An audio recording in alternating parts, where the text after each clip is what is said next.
Bienvenido a Noche de Pesadillas, cuando el día muere y la oscuridad toma el control. Las pesadillas despiertan para adueñarse de tu mente.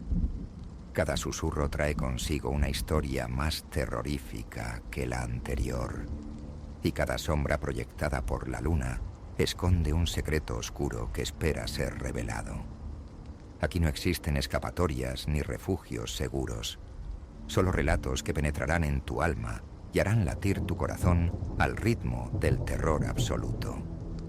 Prepárate, porque esta noche tus peores miedos cobrarán vida y te atraparán sin piedad hasta el amanecer.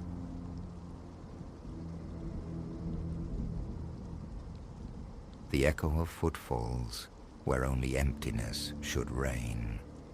That first resonance remains etched in my memory. Elias, that's the name I answer to.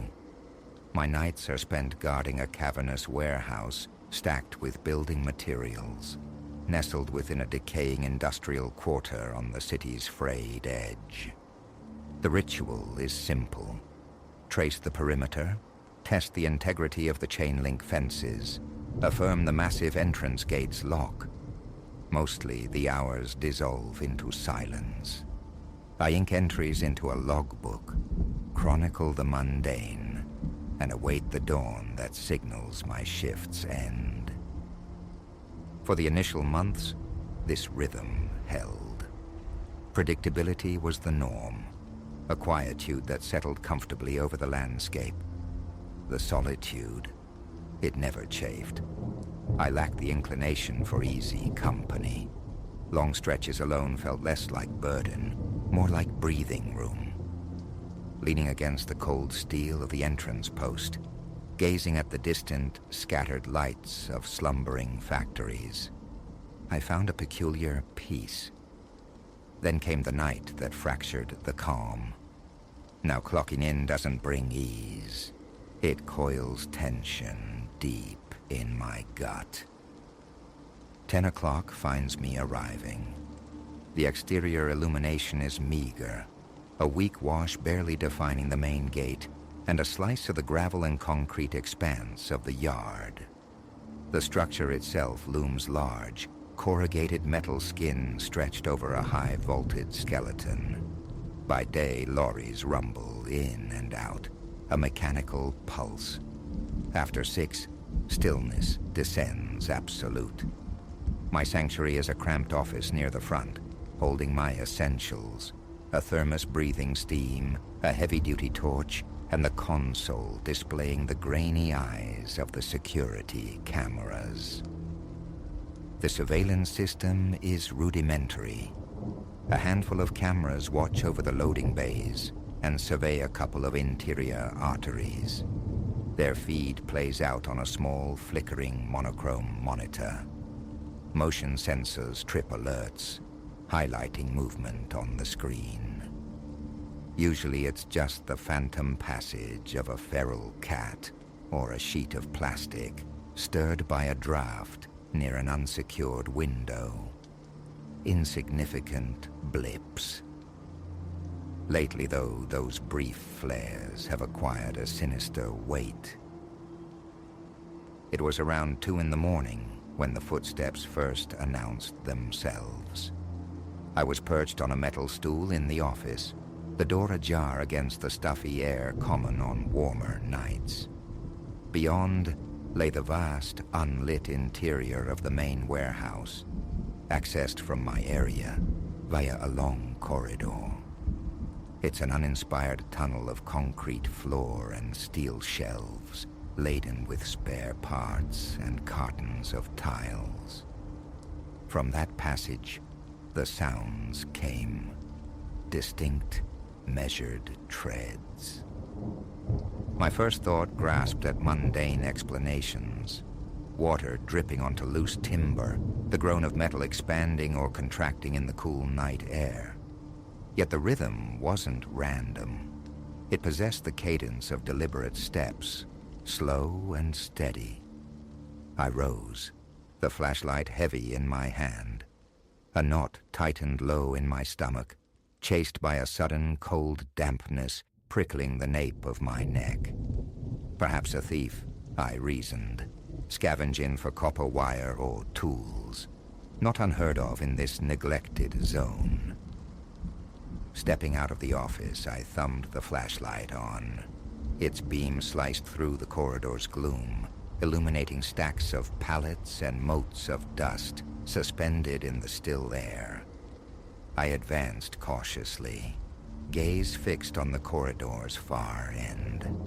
The moment I moved closer, the footsteps ceased. "Anyone there?" I called out, my voice sounding thin in the immensity. Silence answered. I'd half expected the scuffle of retreat, a fleeting shadow melting behind a shelf. But there was nothing, only the faint electric hum of a distant fluorescent tube. Sweat slicked my palms, loosening my grip on the torch. After a tense pause, I pushed deeper, sweeping the light behind boxes, peering beneath shelves. Empty. My heart hammered against my ribs, my own breathing unnervingly loud in the profound quiet. Back in the office, I scrutinized the camera feed. The monitor registered a momentary flicker on one sensor, a split-second anomaly. No discernible shape, just a brief visual static, then stillness. I remained riveted to the screen for long minutes, anticipating a return, a clearer sign. The sensor line stayed flat. Eventually, I attributed it to an overactive imagination, a trick of acoustics, yet the unsettling conviction that something was fundamentally wrong lingered, a dissonant note in the familiar silence. The second time occurred several nights later, near the same hour. I was completing my standard perimeter check, walking the fence line, circling behind the loading docks, heading back towards the office. As I re-entered the warehouse proper, a faint noise reached me, a soft, abrasive scrape on concrete, like a shoe sole skidding briefly. I froze, listened intently. Then the footsteps began again, heavier this time, resonant, like work boots striking the floor. I spun, aiming the flashlight down the long corridor, and I saw it, a dark figure, motionless, facing my direction, a silhouette devoid of features. My breath hitched. I braced for it to flee, to shout, to react. It did nothing. It simply stood there, a column of shadow against the deeper darkness. My pulse became a frantic drum beat. My arms felt strangely numb. I tried to call out again, but my throat constricted. "Hey!" The word echoed, strained. The figure remained impassive. I took a hesitant step forward, keeping the beam trained directly on it. The shape seemed to waver at its edges, unstable, like heat haze. I blinked, adjusted the light, trying to bring it into focus. Advancing perhaps 10 more paces, I closed the distance. By the time I reached the spot where it had stood, there was only vacant air. I swept the area in widening circles, checked every alcove, peered behind towering stacks of boxed goods. No one. A tremor ran through my arms, a chill unrelated to the ambient temperature. The impulse to bolt outside, to call the authorities, surged. But what report could I offer? That I'd encountered a shadow. Returning to the office, I reviewed the camera recordings. Again, only a sequence of fleeting flickers. The motion sensors activated sequentially, one, then another, suggesting rapid movement past their fields of view. Yet no coherent image registered, just visual noise, like interference. It defied logic. I knew how strays appeared on these monitors. They didn't trigger sensors in such perfect, swift succession. This did. Replaying the footage yielded no clarity. The remainder of that shift was spent in a state of heightened vigilance. I patrolled more frequently, searching for signs of intrusion, meticulously rechecking every lock on every egress point. All secure. As dawn painted the eastern sky, my nerves were frayed threads. From that night forward, relaxation became an alien concept. Each shift unfurled under a perceived scrutiny. Sounds began to manifest, faint taps against metal shelving, a low, dragging noise along the concrete walls, and always, intermittently, the footsteps. Sometimes soft, almost like bare feet padding across the floor. Other times, louder, the heavy tread of boots. Leaving the relative safety of the office became an act requiring conscious effort. Stepping onto the main floor felt charged with risk. My flashlight became an extension of my hand, its beam constantly probing corners, sweeping behind pallets and bins, anticipating an ambush that never materialized. There were never any signs of forced entry. No inventory missing. None of the daytime crew reported anything amiss. I cautiously mentioned the noises to a foreman once. He offered a dismissive shrug, attributing it to the building's age. "Old places make noises," he'd said, advising me not to dwell on it. Eventually, I ceased mentioning it. My concerns were met with poorly veiled amusement. Remarks like, "Watch out for the ghost, Elias," followed by laughter. It wasn't amusing. I attempted to log the occurrences, noting times, locations. No discernible pattern emerged, sometimes near midnight, other times closer to 3 or 4 in the morning. Occasionally, a whole shift would pass undisturbed, though such nights became increasingly rare. Sleep, when it came during the day, was shallow, haunted by the memory of that static, dark figure. My established routines frayed at the edges. One night, determined to debunk my own senses, I resolved to walk the entire warehouse interior every hour, on the hour. Proof through diligence. At 11 p.m., I executed a thorough sweep. Storage rooms, loading bay, the long corridor.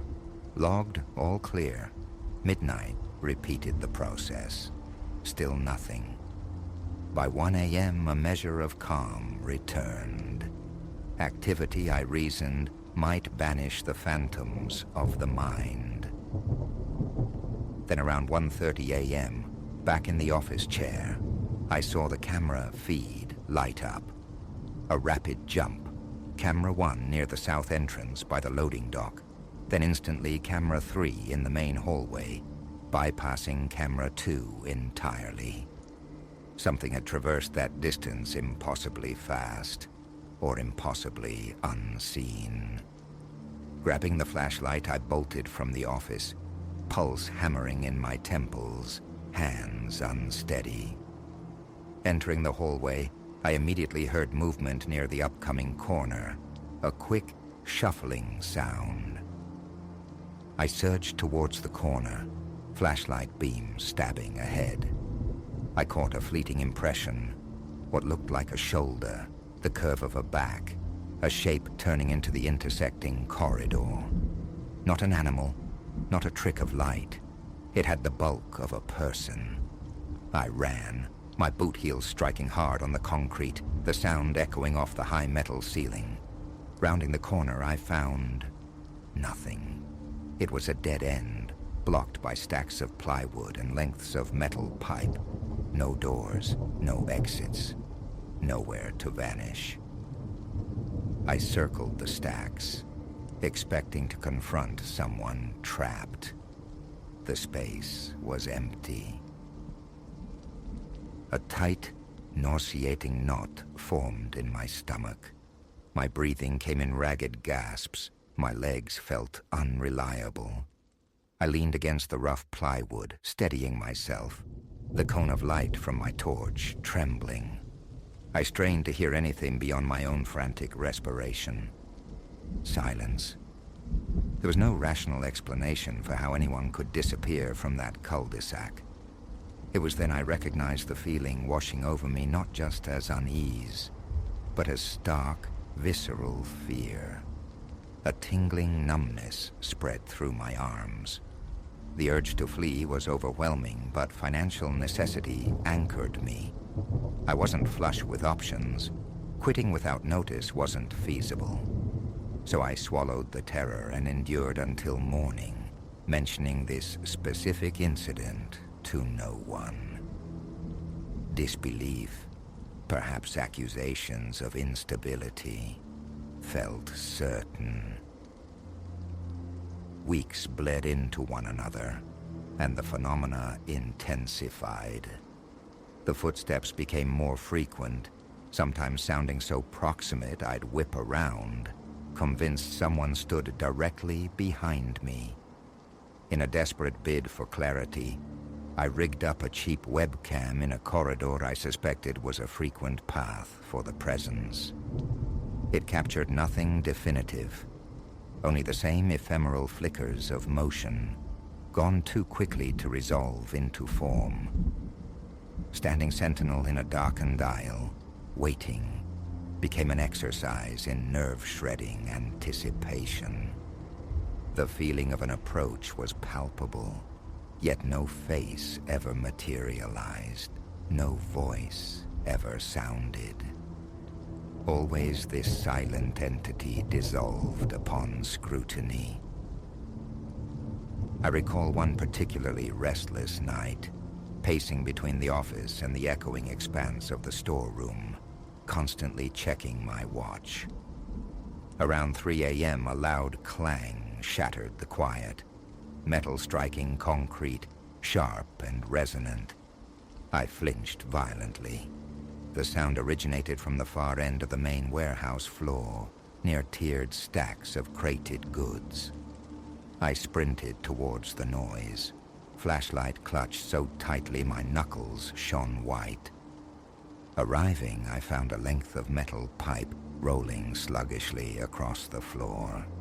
Its origin was a shelf nearly 6 feet high, positioned such that the pipe couldn't have simply tumbled. It had to have been dislodged. I scanned the surrounding area frantically, searching for any trace of movement. Nothing. The warehouse was utterly still, save for the pipe slowly spinning to a halt. My breath came in shallow, rapid bursts. Retrieving the pipe, I replaced it on the shelf. The subsequent hour was spent methodically patrolling every aisle, testing every door. I found no one. Logic offers no purchase on these events. I know only the sensations, the prickling awareness of a presence, like someone perpetually standing just beyond the next corner, listening to my movements, my breathing. And when I round that corner, only emptiness awaits. Sometimes a fleeting shape registers in my peripheral vision, slipping past a forklift, melting behind stacked pallets, always too quick, too indistinct. My skin crawls when I sense it nearby. My heart pounds, my throat tightens. I recite rationalizations to myself. Focus on the practical, the next paycheck, the logbook entries, plans for after the shift. Then, the steps return. Music played from my phone offers no shield. I inevitably pause it, straining to hear over the melody. Ignoring the anomalous sounds is impossible. Each noise triggers a spike of adrenaline, the fear that someone is toying with me, or worse, lying in wait. The cameras remain my unreliable witnesses, offering only those baffling, transient flickers. There's nothing tangible to present to the daytime manager. Complaining further, I suspect, would only cast doubt on my suitability for the solitary demands of the job. One night, after the figure materialized briefly at the terminus of a hallway before fading, I undertook an exhaustive search. Nearly 2 hours spent meticulously inspecting every room, opening every closet, probing every shadow with my flashlight beam. I looked behind hulking crates, under dusty tarpaulins, inside empty shipping containers, behind dormant machinery. I found no evidence of human occupation or intrusion. No footprints besides my own boot marks in the settled dust. No displaced items, no scattered tools. Nothing to indicate trespassers. Yet the oppressive sensation of being observed clung to me throughout the entire search. My heart hammered relentlessly. By the time I concluded, sweat plastered my shirt to my skin. My legs trembled, and my gaze kept darting over my shoulder, half expecting to see a tall shadow looming behind me. The silence is perhaps the most unnerving aspect. Whatever this presence is, it remains mute. No whispers, no threats, no vocalizations of any kind. Only the disembodied footsteps, the occasional scrape or shift of objects. It interacts with the physical environment, moving boxes, knocking down pipes, but never attempts communication, never confronts, never fully reveals itself. It simply persists at the edges of perception, an ambiguous shape haunting the dimly lit corridors. I possess no explanation. I only know the chilling certainty of being watched. I still work here. Arrive at 10, secure the gate, check the doors, retreat to the office. I leave more lights blazing throughout the warehouse now, an expensive concession to visibility. It doesn't deter the footsteps, but it slightly lessens the feeling of utter vulnerability.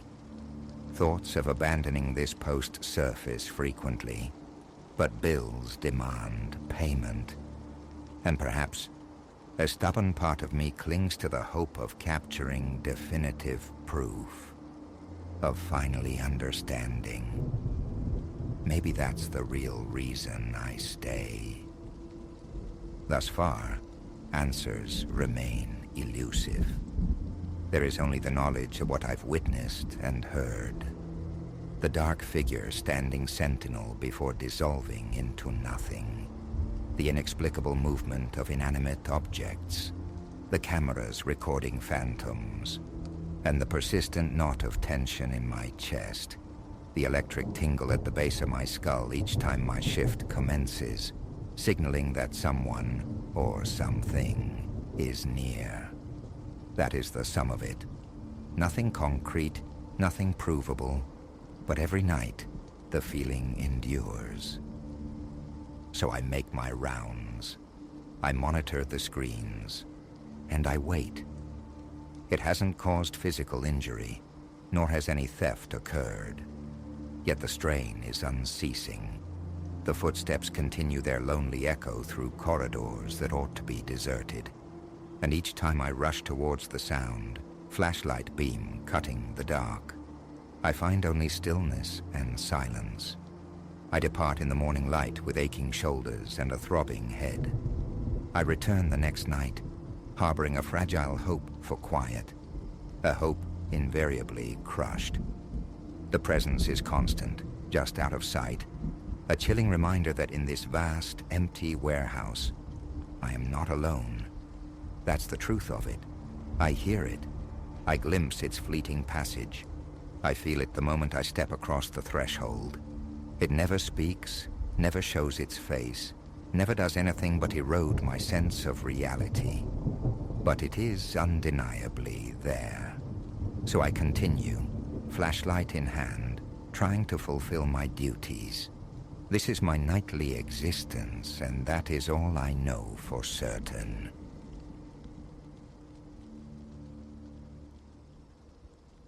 It began with a sound against the wood, a violation at 3:17 a.m. that instantly severed the fragile thread of my existence. Not merely the lateness, nor my solitude, 14 floors above the sleeping city in a fortress of presumed security. No, it was the quality of the rapping. A stark, demanding percussion that vibrated with chilling intent, broadcasting the absolute certainty that its source was something other, something alien to the mundane world. My name is Ilara. Until that rupture in the night, my life had been a quiet tapestry woven from predictable threads. A digital artist navigating virtual landscapes, I spent uncounted hours hunched before the luminous altar of my monitor, conjuring worlds from pixels and light. This apartment, my eyrie, had always been inviolate, a bulwark against the city's ceaseless clamor. Sleep had claimed me there, at my workstation, seduced by the low thrum of the machine and the soft phosphorescence bathing the room. The summons jolted me upright, my pulse a frantic drum against my ribs, a phantom echo of a dream. But no, it resonated again, louder, imbued with an unnerving insistence. I remained frozen, a statue carved from sudden fear, gaze locked on the impassive barrier of the door. Who, in the deepest hour of night? Logic scrambled for purchase, a neighbor gripped by crisis, the building superintendent perhaps bearing news of some mechanical failure. Who is it? The question emerged thin, a frightened bird in the cavern of my apartment. Silence answered. Then another blow, a fist of sound so potent the door shivered violently within its frame.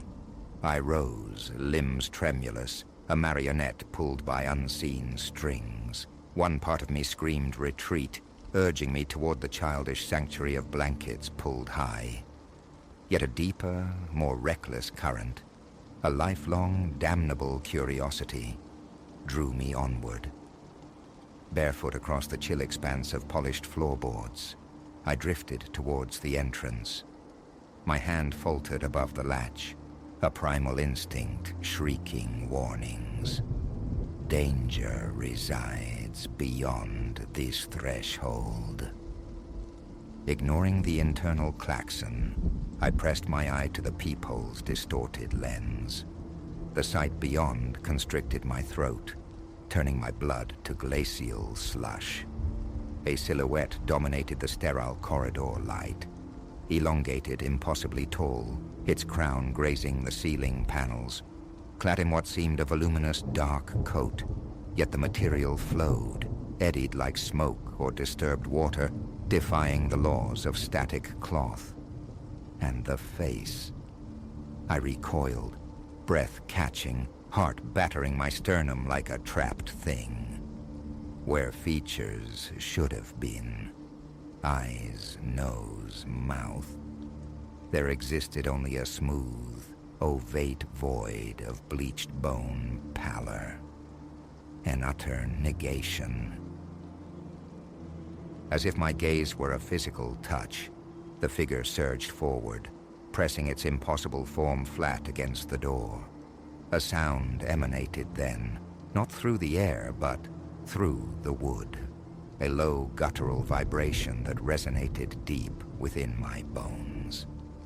"Let me in," it rasped, the words forming not in my ears but blooming directly, invasively within the sanctum of my mind. "I require entry." I stumbled back, shaking my head in mute refusal, though the gesture was futile against that blankness. "No," I forced out, the syllable brittle with terror. "Leave. Please. Just leave me alone." The assault on the door intensified. each impact a physical blow against the apartment's fragile peace, the walls themselves seeming to shudder. "Let me in." The mental voice swelled, sharpening its edge, becoming a command. "You must permit entry." My fingers, numb and clumsy, fumbled for my phone. 911. The screen flared to life, mocking me. No service. An impossibility. Reception here was flawless, absolute. The entity outside seemed to perceive my frantic, failed attempt. Its next mental whisper coiled ice around my spine. "No aid will reach you now, Ilara. Only us. Let me in. Let me in. Let me in." The phrase became a terrifying litany, hammered into my consciousness, each repetition escalating in fervor, mirroring the physical onslaught against the weakening door. Wood began to splinter, groan. Turning, I fled to the bedroom, slamming the door, twisting the lock. My dresser scraped across the floor as I shoved it, a pathetic reinforcement against the inevitable. If the primary barrier fell, this flimsy partition and furniture offered no real hope. Silence descended abruptly. The chanting ceased. A breath held. Then, the catastrophic splintering roar as my front door yielded, torn from its moorings. Footfalls echoed, heavy, measured, deliberate, each step contracting the space between us. I shrank into the furthest corner, pressing myself against the cold plaster, eyes screwed shut. The steps halted just outside the bedroom door.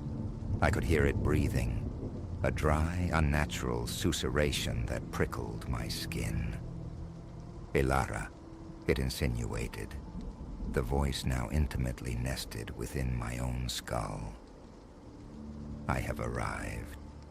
Will you not offer welcome?" My hands clamped over my ears, a useless defense against an internal siege. The voice was inside, weaving through my thoughts, undermining my will. "You wish to open the door, Ilara," it coaxed, seductive, insidious. "Curiosity burns within you. Do you not ache to see my true form, to comprehend what I can unveil?" And the horror, the absolute horror, was that a sliver of me did.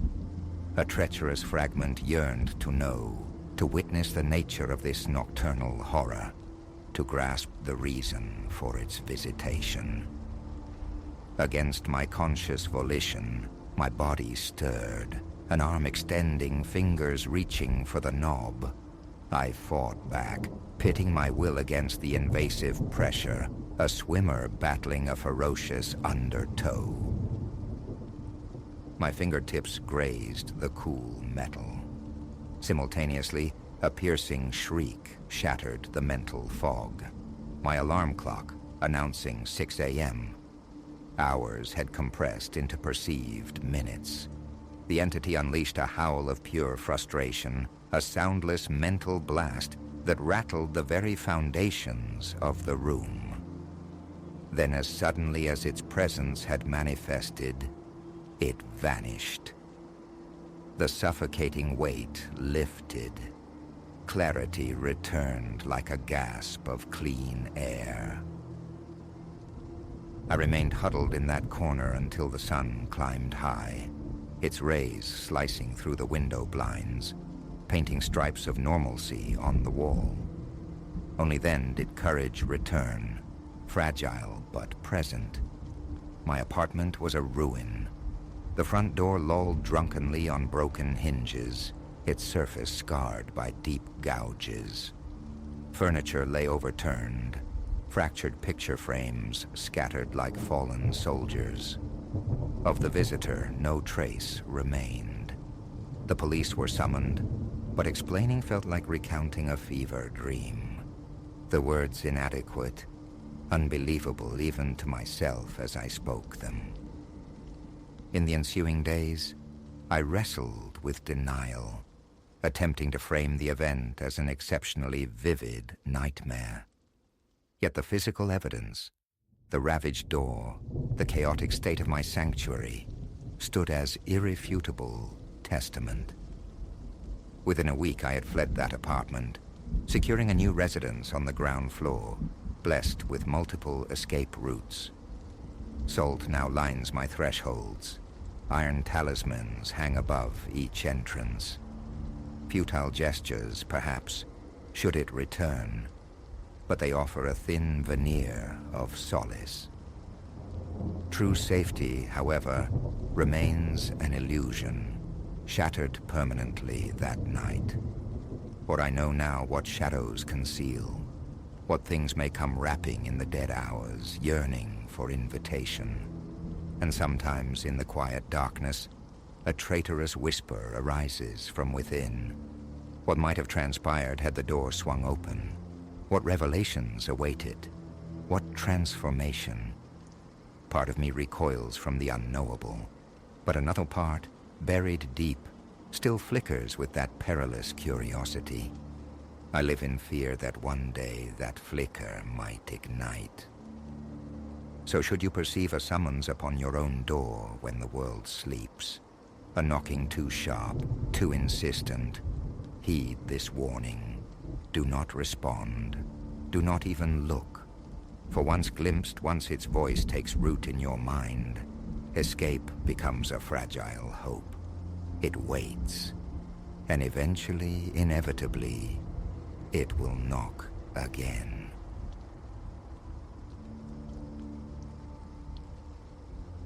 Dust motes swam in the weak light, filtering through grimy panes, the air thick with the scent of time and disuse. Exactly what Elias had anticipated stepping into the old house. What he hadn't braced for, standing sentinel at the terminus of the upstairs hallway, was the wardrobe.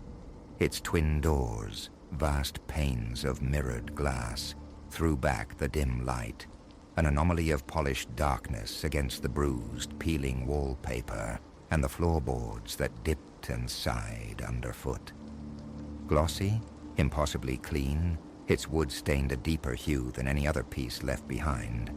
The mirrors themselves held a startling clarity, unclouded by the years that had misted everything else.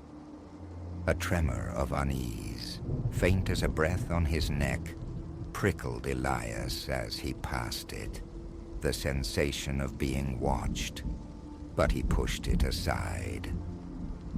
His first night unfolded under the weight of exhaustion. Elias, 37 and deliberately untethered from a cramped city existence, craved only the simple rituals of settling in, clothes stowed, body surrendered to sleep. He'd traded urban clamor for this quiet acreage, armed with savings and a stretch of empty time, seeing the sturdy skeleton beneath the house's worn skin, a project to occupy his hands and mind. The day had been a blur of shifting boxes, wrestling with archaic light fixtures, coaxing jammed window sashes. Now aches sang in his shoulders, his neck a column of tension. Relaxation felt less like a desire, more like a necessity. The main bedroom hosted an old skeletal bed frame upon which he laid his mattress. The wardrobe loomed near the foot, perhaps 6 feet distant, its reflective face aimed squarely at him. A problem for another day, he decided.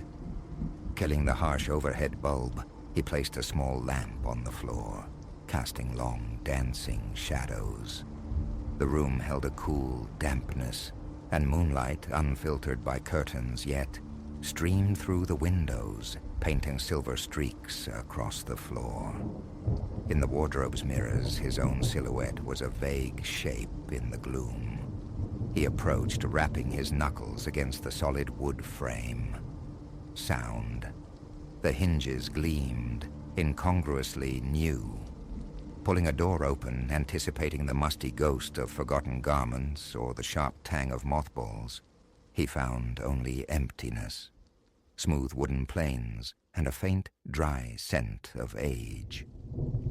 Closing it, he regarded his reflection. Elias in boxers and a t-shirt, hair askew, eyes shadowed with fatigue. He extinguished the lamp and sank into bed. How long he slept was uncertain, but thirst eventually pulled him from the depths. Silence reigned, profound but not absolute. The distant hum of unseen cars bled through the thin walls. His gaze drifted inevitably to the wardrobe. Moonlight bathed the mirrors in an ethereal glow. He saw himself reflected there, yes, but something was fundamentally wrong. His mirrored image seemed sluggish, lagging behind his own movements like a faulty transmission. Raising a hand experimentally, he watched the reflection mimic the gesture, but not instantly. A pause, infinitesimal yet undeniable. Perhaps a second, maybe two, before it obeyed. He blinked, rubbed his eyes, dismissing it as the lingering fog of sleep. Stiff knees protesting, he rose cautiously. A few steps closer confirmed the temporal disconnect. The reflection shadowed his approach, but always fractionally late, subtle, yet utterly unnerving. Leaning forward, he observed the 2-second delay before his mirrored twin bent towards him. A whispered word escaped his lips, no audible difference, yet a profound disquiet bloomed within him, his heart accelerating its rhythm. He swallowed against a suddenly parched throat. Reaching out, his fingers met the cool, unyielding surface of the glass. His reflection's hand met his own, mirroring the contact. But again, that unsettling hesitation preceded the touch. The fine hairs on his forearm lifted. This defied logic, defied the physics he knew. He retreated a step. The reflection followed suit, belatedly. A swift turn, then a glance back over his shoulder. The mirrored figure rotated more slowly, ponderously. And then a chilling detail snagged his attention. The room. Behind. His reflection wasn't quite his room. The perspective felt subtly skewed, the background a distorted echo. Wallpaper, identical in pattern, appeared torn and ravaged in the mirror world. The bed mirrored his own in shape, yet its sheets were a darker, indeterminate hue. The mattress sagging forlornly. He stared, fixated on these discrepancies. The reflected chamber was a decaying counterpart, stained and decrepit in ways his own room, though old, was not. His legs felt brittle. A deep breath drew in stale, close air. Leaning in once more, peering intently, he tilted his head. The reflection copied the motion, lagging behind. And then he saw it, saw him. Seated on the bed within the mirrored dimension was another figure. A man identical to Elias. Same face, same tousled hair, same frame clad in the same t-shirt and boxers. But this man sat watching him, utterly still, independent of Elias's own posture. This was no reflection. This was an occupant. The figure raised an arm, deliberately, pointing towards the wall to the right of the bed in his room. Elias followed the gesture, seeing where the spectral wallpaper was peeled back, revealing a patch of darkness beneath. The man pointed without expression, his eyes locked onto Elias's. A knot tightened in Elias's stomach. Cold sweat beaded on his neck as he stumbled back again. He spun around, examining his own wall, intact. The faded leaf pattern of the wallpaper was unbroken, undisturbed. No patches, no tears. He looked back at the mirror. The other man remained, arm extended, pointing. Elias's own reflection stood beside him, a useless, delayed puppet. The pointing figure was static, save for that unwavering arm. Slow, measured steps carried Elias back to his mattress. He sat, gaze riveted to the glass, the frantic thudding of his heart loud in his ears, his breathing shallow. The urge to flee warred with a desperate need to understand. He waited. After a minute that stretched thin as wire, the other man lowered his arm and rose. He walked towards the mirror from within that twisted space, his unseen footfalls seeming to faintly shake the aged floorboards of his world. Stopping just short of the glass, he stared directly at Elias. Up close his face was identical, yet etched with a profound weariness, his eyes faintly bloodshot. He reached out, pressing his palm flat against his side of the mirror, as if testing its barrier. Elias stood, legs trembling, a wave of faintness washing over him. He forced himself forward until barely a foot separated him from the glass. The other man's eyes tracked his. His lips moved, forming silent words Elias couldn't decipher. Reaching out, Elias tapped the mirror thrice. A dull, flat sound. The other man gave a slow, deliberate nod. Then he pointed again at the wall, stepping aside slightly this time, granting Elias a clearer view.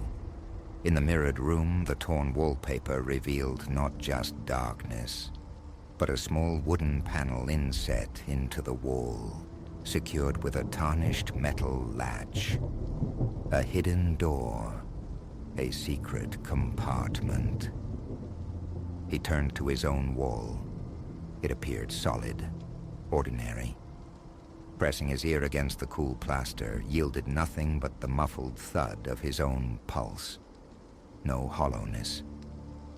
The other man retreated, sitting back down on his spectral bed, arms folded across his chest. Elias backed away from the wardrobe, fumbling for the switch on the floor lamp. Warm light flooded the room, chasing the deepest shadows. He looked at the mirror again. The reflection was still delayed. The warped room persisted behind it, and the other man still sat there, watching. He rubbed his eyes fiercely, but the vision held. This wasn't hallucination. His throat constricted again. Water. He needed water. Leaving felt wrong, like breaking a fragile truce, but the physical need was sharp. He hurried downstairs, flicked on the kitchen light, filled a glass at the sink, and drained it greedily.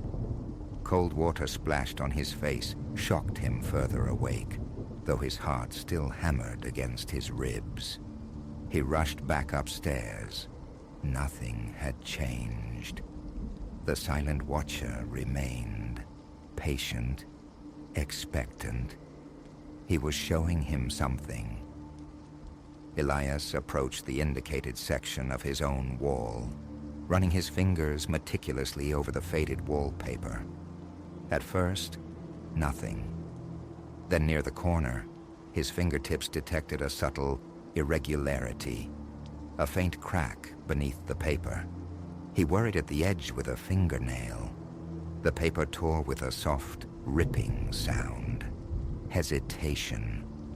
It was his house now. Destruction was his prerogative, yet it felt like a violation guided by something uncanny. A glance at the mirror showed the other man offer a single, encouraging nod. Elias pulled. The wallpaper peeled away, revealing aged wood beneath, darker than the surrounding plaster. A distinct rectangle, roughly 2 feet wide by 1 foot tall, was set flush into the wall. A small depression at one end hinted at a missing handle. He tried to pry it open, but it held fast, Looking back at the mirror, he saw the other man rise again, walk close, and tap pointedly at the spot where the latch existed in his dimension. Elias pressed his thumb against the corresponding area on his own panel. He felt something yield beneath the pressure. A soft click echoed in the quiet room. The panel sprang outward slightly. Gripping the edge, he pulled. It revealed a shallow cavity.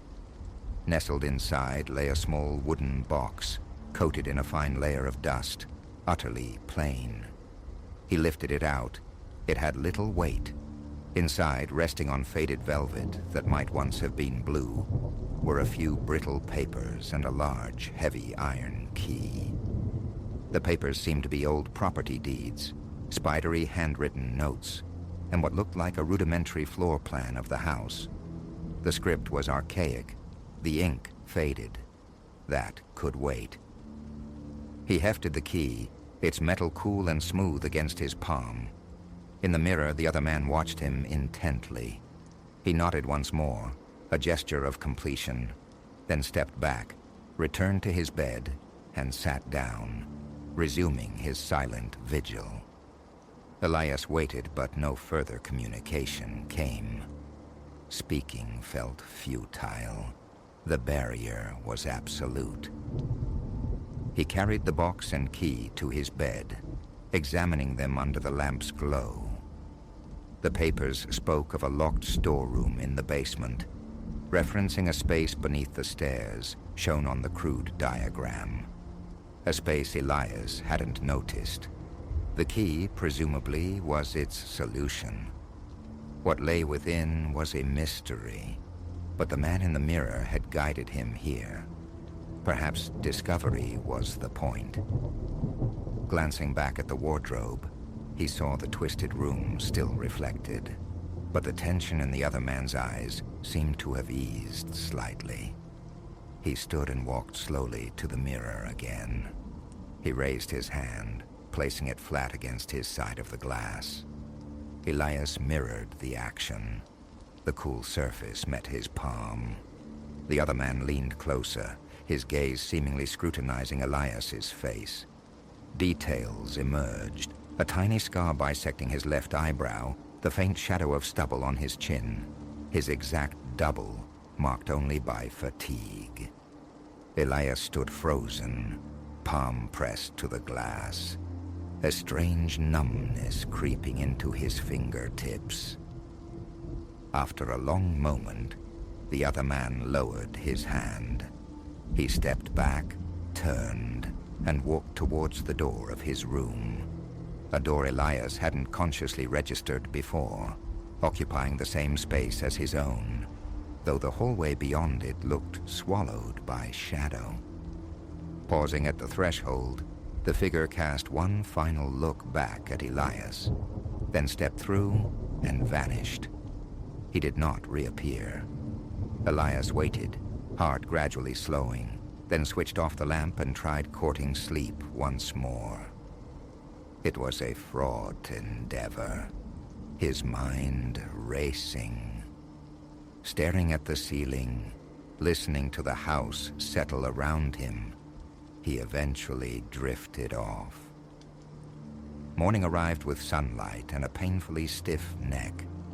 He rose slowly, muscles complaining.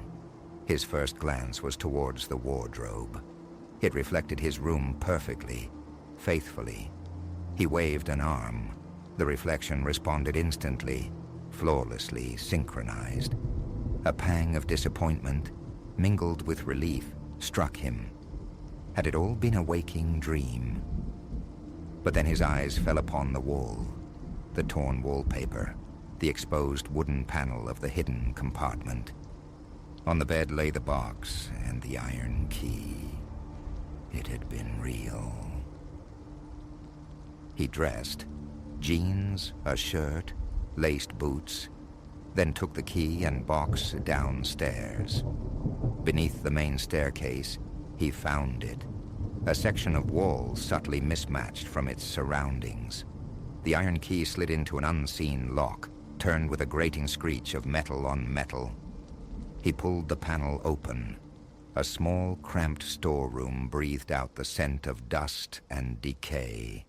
His flashlight beam cut through the darkness, illuminating old, rust-pitted tools, a stout metal trunk, and bare wooden shelves. Untouched for decades. He wrestled the trunk out into the hallway light. Inside, brittle letters, a shattered lantern, a tarnished metal plaque bearing an address number long since changed.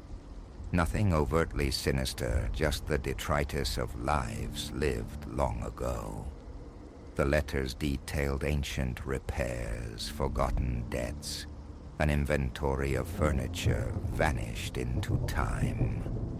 None of it explained the mirror, the other man, the impossible reflection. The rest of the day passed in a state of suspended normalcy. Elias worked, but his thoughts kept circling back. Periodically, he returned upstairs to the wardrobe. It remained stubbornly ordinary. He tapped the glass. His reflection tapped back in perfect time. He paced. It paced with him.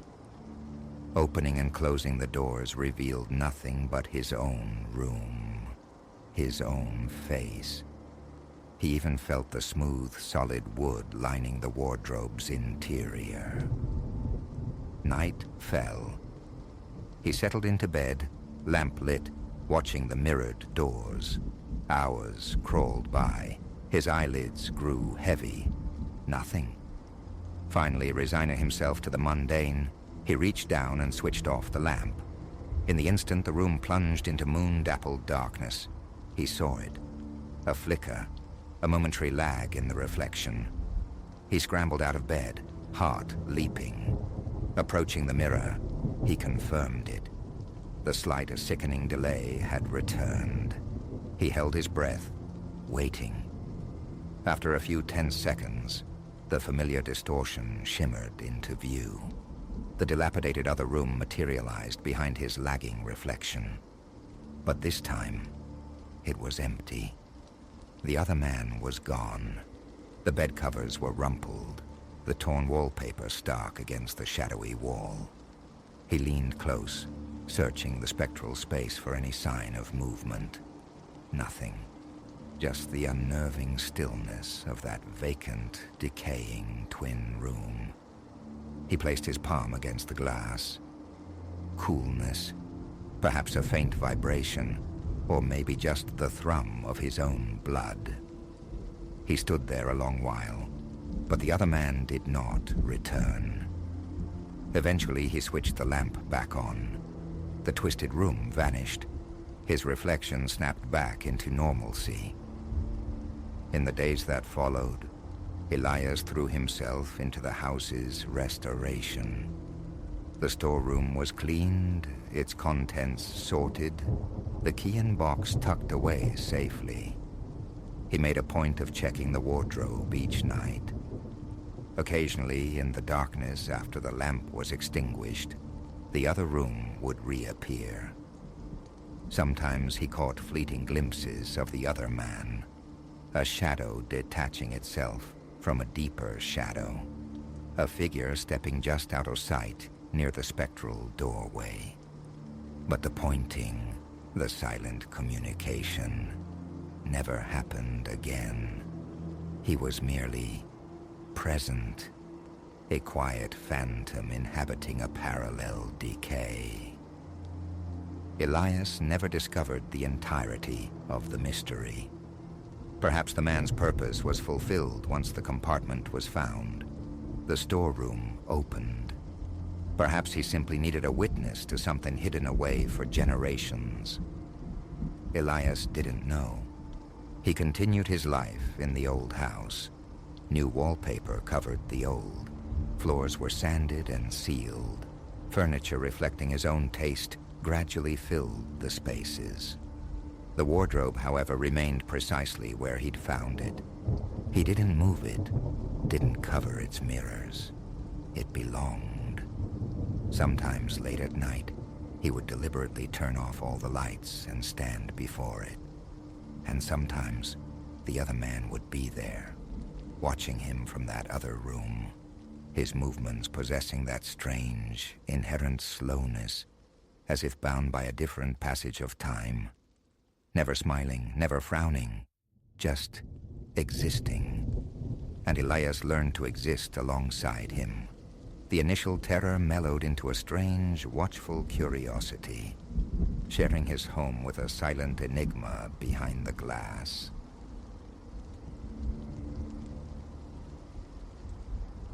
The first cry clawed through the silence, a ragged edge that almost seized the breath in my lungs. The second, sharper, confirmed the dread coiling in my gut. This wasn't phantom noise. Something had gone profoundly wrong within the labyrinthine heart of the Blackwood Commerce Park, and the night had left only me to answer. 6 months I'd walked these shadowed acres, a sentinel under the moon.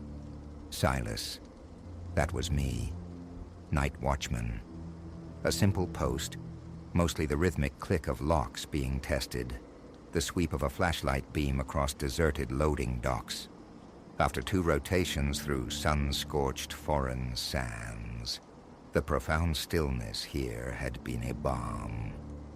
Excitement usually peaked, chasing off bored adolescents seeking illicit shelter. A quiet life, bought cheap. Tonight began under a bruised twilight sky, indistinguishable from any other. I'd swapped brief words with the departing day man, his face already turned towards home, then slipped into the familiar cadence of my patrol. The Commerce Park sprawled, a concrete archipelago of warehouses and anonymous storage units. My initial circuit was a 2-hour pilgrimage through this industrial quietude. Deep into that first sweep, a muffled impact resonated from the direction of Hangar 17. A dull thud, swallowed almost instantly by the vastness. I froze, head cocked, straining against the ambient hum of distant machinery. Old structures groan, settle, whisper tales of decay, easily dismissed. Yet this sound prickled the skin along my nape. Hangar 17 stood dormant, a new addition still awaiting its first tenant. Empty, void. No soul had reason to be within its corrugated shell. Unease propelled me forward, my hand instinctively finding the reassuring weight of the stun gun holstered at my hip. Closer now, other sounds emerged from the stillness. Hushed tones, the grating scrape of something substantial being dragged across concrete. Call it in, the protocol screamed in my mind. But hesitation stayed my hand. What if it was merely youthful trespassers? An overreaction felt foolish. Compounding the doubt, my radio had been temperamental, prone to static-filled silences. A closer look first, I decided. Then the call. Its side access door hung slightly open, a blade of artificial light slicing the exterior gloom. I applied pressure, the hinges emitting a low groan that seemed deafening in the sudden quiet from within. I slid through the opening, hugging the cold metal wall, a ghost in my own domain. Dim emergency lights cast long, distorted shadows from towering stacks of crates and pallets, transforming the cavernous space into a bewildering maze. The air hung thick, heavy with the scent of settled dust and phantom machine oil.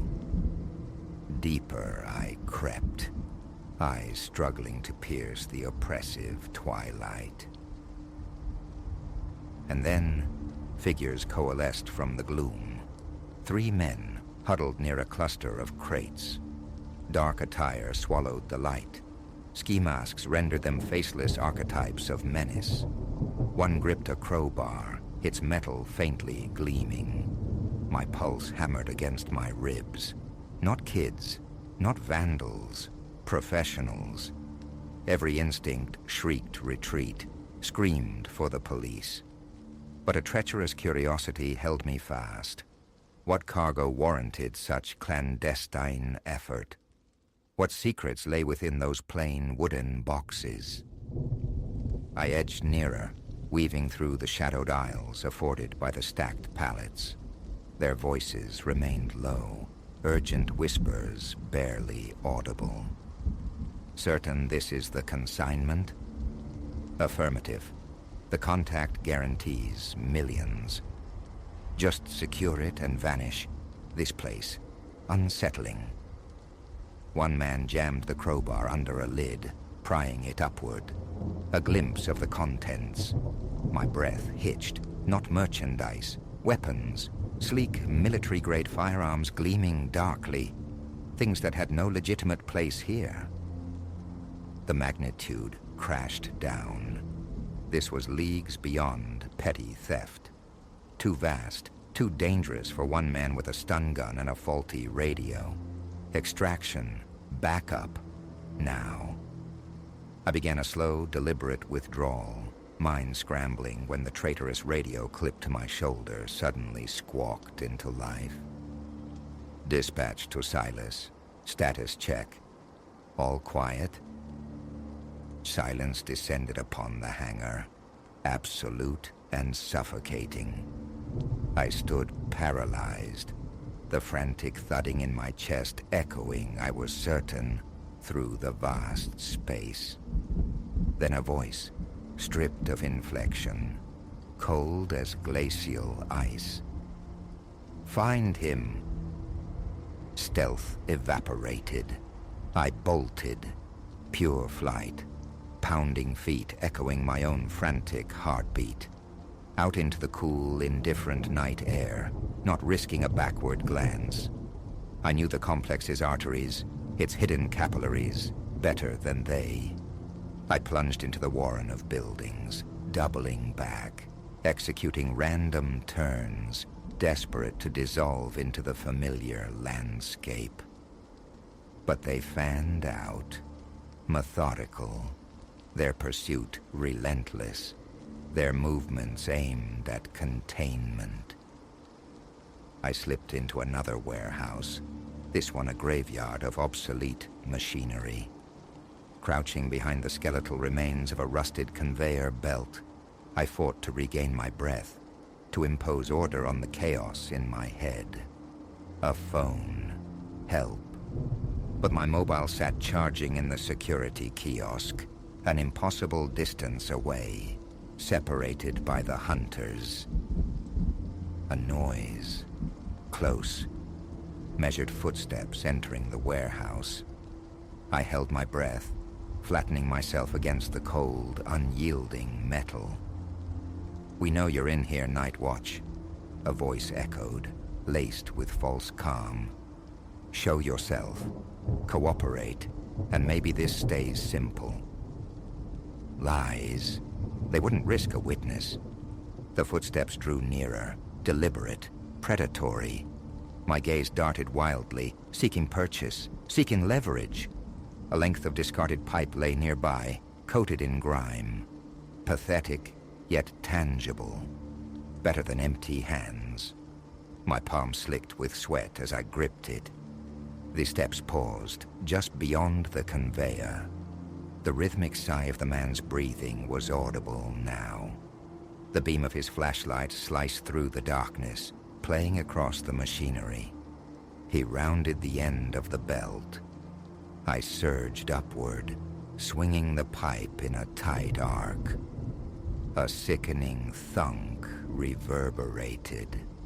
The figure crumpled without a sound. No time for assessment. I fled the warehouse, back into the maze of service alleys. Distant shouts confirmed they knew. One down. Their resolve would only harden. Running wasn't sustainable. They'd box me in, exploit a mistake. I needed to rewrite the rules of engagement. An idea sparked. Audacious, perhaps suicidal, but the only gambit I possessed. I navigated towards Hangar 12, repository of cleaning chemicals, maintenance gear, crucially home to the master controls for the complex's fire suppression system. I slipped inside, the familiar ammonia tang sharp in the air. The panel glowed faintly on the far wall. I scrambled towards it, fingers dancing across switches and dials. Lessons learned alongside combat engineers in arid lands surfaced. Fragmented knowledge, I prayed, was accurate. Footsteps approached outside, voices rising. Time expired. I threw the final switch, then dove behind a stack of industrial drums. A pervasive hiss filled the air, followed by the deluge. Sprinklers activated across the entire complex, sheeting water down. But not just water. I'd bypassed the main tanks, rerouted the feed to draw from the vats of concentrated industrial cleaner housed within Hangar 12 itself.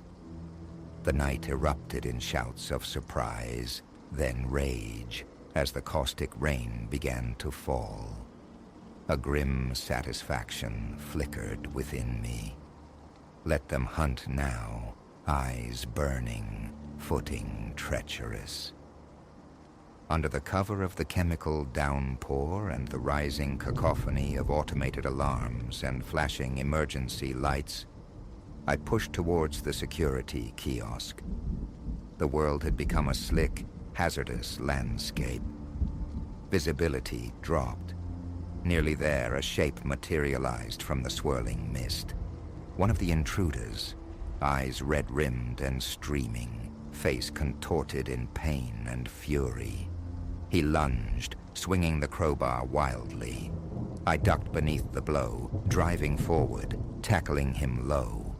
We hit the wet pavement hard, sliding, grappling in the caustic puddles. He was strong, fueled by desperation, but I fought with the primal terror of cornered prey. I gained leverage, pinning him beneath me. Over, I rasped, tasting chemicals in the air.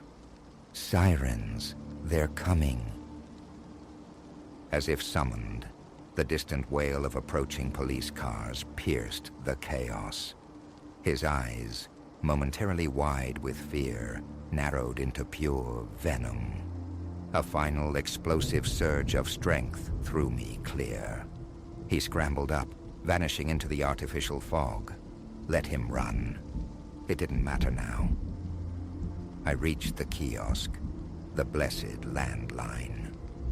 911 first, then the property owner. By the time uniformed officers arrived, the chemical deluge had cleansed much of the immediate scene, but the crate of weaponry remained undeniable proof. My testimony, raw and urgent, painted the rest of the picture. The ensuing days peeled back layers of complicity. The Blackwood Commerce Park, it transpired, served as a crucial node in a network funneling arms across borders. The owner pleaded ignorance, a flimsy shield against mounting evidence pointing towards deeper, higher connections. They called me a hero. Whispers of commendations, suggestions of a career in law enforcement. I declined it all. I'd had my fill of adrenaline, of life lived on the jagged edge. Now, I watch over the brightly lit aisles of a suburban shopping mall. Shoplifters are the apex predators here. It suits me, yet sometimes in the sterile quiet of a late shift, the memory surfaces. The cavernous dark of the hangar, the glint of gunmetal, the desperate chase through chemical rain, the visceral clench of fear. And I find myself wondering what other secrets lie dormant beneath the mundane surfaces of the world, waiting for the night and an unwitting soul to stumble upon them.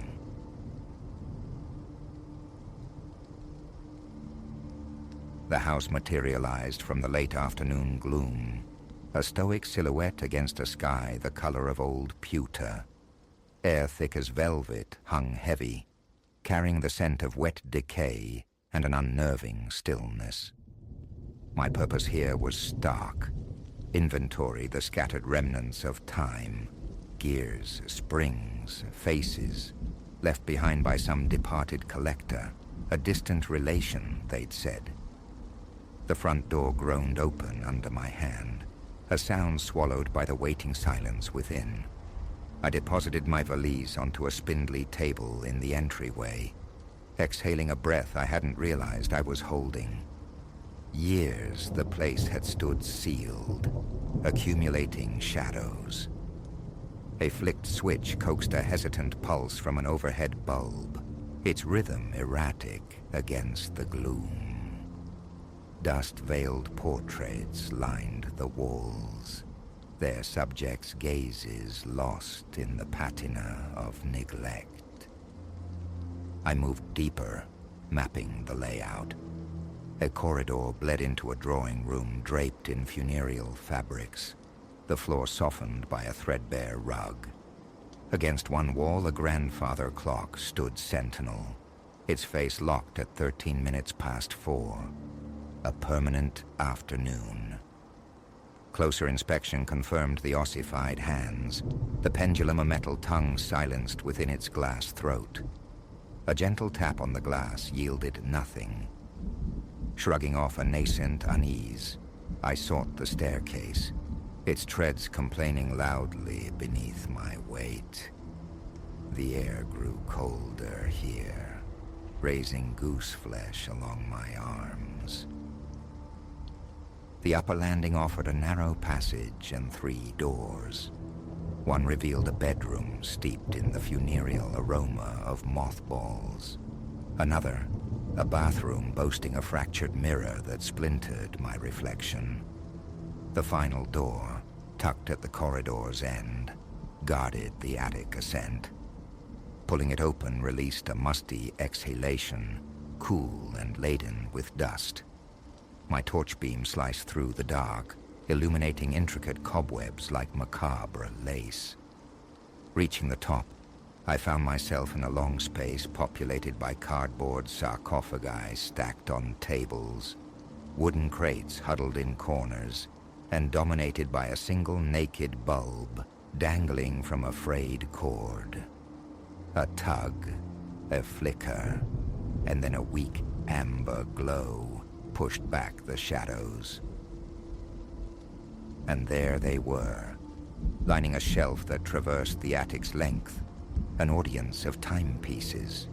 Tiny pocket watches like metallic beetles nestled beside grand mantle clocks, their faces ornate as forgotten shrines.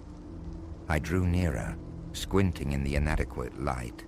20, perhaps 30 of them, every single one, a silent testament to 413. A knot tightened in my chest. Coincidence strained credulity. Some lacked glass, others showed blooms of rust, a few were missing hands entirely. Yet where hands remained visible, they pointed rigidly to that precise, inexplicable moment. I lifted a small travel clock, its brass cold against my palm. The second hand was snapped off, but the hour and minute indicators held fast. Twisting the setting knob met unyielding resistance. Another, larger clock possessed a winding keyhole. I attempted to wind it. A faint tension built within, but the face remained stubbornly fixed. 413. Resigned, I began the catalog, noting type, era, markings, condition in my ledger. An hour dissolved into this meticulous recording of arrested time, leaving 15 entries and an ache blooming low in my back. Setting the notebook aside, I selected a mantel clock, its glass front hinged for access. Pushing it open, I reached inside, my fingertips nudging the minute hand. It yielded grudgingly.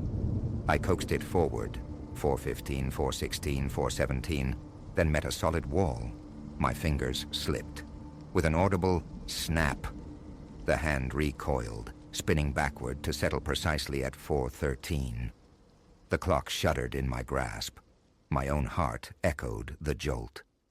My palms were suddenly slick. Replacing it carefully, I retreated, the attic air feeling colder, more hostile. Outside, wind worried a small, grimy window pane, and the dry rustle of leaves brushed against the roof shingles. The scent of old wood and mildew seemed to thicken. Just a mechanical anomaly, I reasoned. A shared point of failure across disparate mechanisms. A fragile explanation, but the only one I had. Switching off the weak bulb, I descended, pulling the attic door firmly shut behind me. In the drawing room, I set up my work at an old escritoire, my portable lamp casting a pool of clearer light. My wristwatch showed 7:15 p.m. Hunger gnawed, addressed by a sandwich and water from my bag. The house settled into creaks and groans, the background noise of age. My gaze kept returning to the imposing grandfather clock. Curiosity won. I rose, approached it, eased open the tall glass door. The pendulum bob was tarnished. The winding key lay inside. I tried it. Gears clicked obediently, protesting faintly. Yet the hands remained steadfast at 4:13. The hour hand was equally immovable. With a sigh, I secured the door. Weariness from the drive and the unsettling attic work pressed down. Locating the mothball-scented bedroom, I unpacked minimally, set my phone alarm for the dawn. The mattress was unforgiving.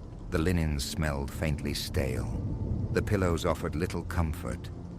Sleep, when it came, was shallow and troubled, haunted by frozen clock faces. Sometime in the deep night, a sound pierced the silence. Sharp, ringing, echoing down the corridor. My alarm? No, too loud, too insistent.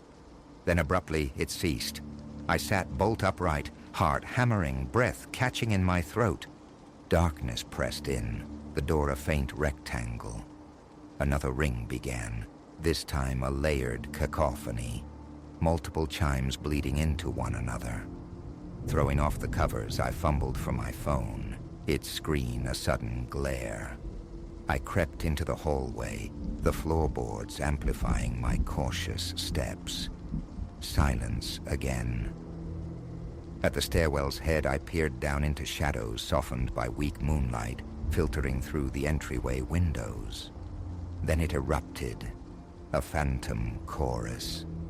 The grandfather clock's deep bong overlaid with a frantic ringing of smaller bells, the entire house vibrating with the dissonant peal. It lasted perhaps 5 seconds before cutting off with unnatural finality. My chest felt constricted. Breathing was difficult. Sweat beaded on my forehead. "This isn't possible," I whispered into the dark. "They aren't wound. They're broken." I scrambled downstairs, hands slapping the wall for the hallway light. The switch clicked. The bulb flickered weakly to life. In the drawing room, the grandfather clock's face stared back. 4:13. Pressing my ear to its wooden flank, revealed only silence. No ticking, no whirring. Then I saw them. Several small clocks, arranged neatly on the mantelpiece above the fireplace. Clocks I recognized from the attic. My stomach plummeted. I hadn't brought them down. They sat there, silent conspirators, each face mirroring the house's obsessive hour. An icy finger traced my spine.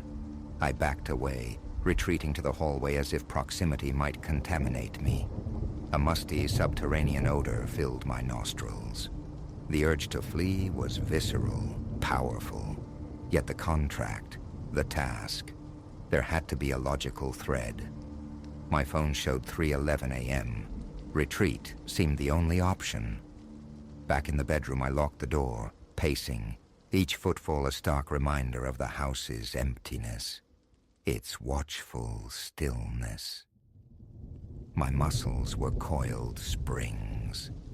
Sleep felt impossible, but eventually, lying rigid on the bed, exhaustion claimed me. Morning found me unrested, head throbbing dully. After a dry biscuit, I went straight back to the attic, the closed door somehow ominous. Inside, under the sputtering bulb, the change was immediate. More gaps on the shelves. The clocks I'd seen downstairs were indeed gone. My notebook lay undisturbed. The crates seemed untouched. Prying open one crate revealed a tangle of watch parts, gears like tiny metallic bones, incomplete faces. I began cataloging again, forcing focus, but my eyes kept straying to the remaining clocks, their hands still fixed at that unwavering hour. From a box on the floor, I retrieved an old wooden wall clock, glass-fronted, smelling of dust and varnish. Setting it on a table, I found the winding aperture. Using a key from my kit, I turned it. Gears meshed, clicked, tension built. A flicker of triumph sparked as the second hand began a slow, jerky crawl past the 12. Then abruptly, it froze. The minute hand snapped back. 4:13. A wave of cold washed through me, prickling my scalp. I stepped back, rubbing my face, fighting for steady breaths. The rest of the morning passed in a blur of inventory. After a meager lunch, I steeled myself to try adjusting the clocks once more. Each attempt met the same fate, immobility or that violent recoil to 4:13. Sweat trickled down my temples. I kept wiping my damp hands on my trousers. A strange paranoia took hold. A feeling they might shift the moment I looked away. They never did. Always 4:13. That evening, I resolved to keep vigil in the drawing room, positioning a folding chair near the fireplace. Main lights off, only my lamp cast a lonely circle of illumination. Silence reigned, broken only by an irregular ticking, faint and directionless, more a scrape or tap than a rhythmic beat. My nerves were frayed wires. Around 9, the first chime struck, a single harsh clang, like metal on metal. I leaped from the chair, heart seizing. Then the cacophony returned, overlapping rings echoing dully, as if submerged in water. I held my breath, fingers trembling. The sound ceased as suddenly as it began, leaving a silence that felt heavier than before. Flooding the downstairs with light, I moved from room to room. A small clock sat on the kitchen counter, uninvited. Same time. Another peeked from a glass cabinet in the dining room. Same time. My throat felt scraped raw. Leaving felt imperative, yet I clung to the flimsy hope of morning clarity, of some mundane explanation, elaborate prank, interconnected mechanisms failing strangely. But how were they moving? Sleep was a lost cause. I stayed up past midnight, eyes fixed on the staircase, ears straining. The grandfather clock remained impassive. Finally, eyelids drooping, I started upstairs. At the base, I froze. A soft scratching, metal on wood, drifted from above. Swallowing hard, I climbed, each riser groaning its protest. The sound ceased as I reached the landing. I stared at the attic door, waiting. Nothing. In my room, door locked, I sat on the bed, the frantic rhythm in my chest refusing to slow. The feeling of being watched was palpable. Lying down fully clothed, I stared at the ceiling, replaying the frozen hands, the phantom chimes, the migrating clocks. Was I losing my mind? My phone's display offered the only rational time. I must have drifted off because I startled awake near 3. Silence. Absolute silence. Waiting, eyes on the door, I eventually succumbed again to a thin, restless doze. Dawn brought stiffness and a persistent headache. Enough. I would make one final sweep, gather what I could, and finish this catalog remotely. I ascended to the attic, determined. More clocks gone. The few remaining held their vigil at 4:13. Boxes lay open that I hadn't touched, their contents disturbed. Snapping photos with my phone, I began consolidating the remaining timepieces into a large crate, sealing it, then dragging it towards the stairs. A loud clang behind me. I spun, heart hammering. A small metal clock lay face down on the floor, having fallen from its shelf. Picking it up, 4:13. Breathing heavily, sweat cooling on my back, I placed it atop the crate and wrestled my burden down the attic steps. In the second-floor hallway, a sudden, inexplicable blast of cold air struck me, nearly making me drop the heavy crate. My legs trembled, but I manhandled it into the bedroom. I would pack my suitcase now, leave immediately, report back from a safe distance. Descending for another box, I found the drawing room light flickering erratically. 5 clocks now sat arranged on the floor around the coffee table, a silent, geometric statement. 4:13 stared up from each face. They hadn't been there last night. Ignoring them with forced resolve, I grabbed an empty box and turned back. Faint ticks seemed to follow me up the stairs.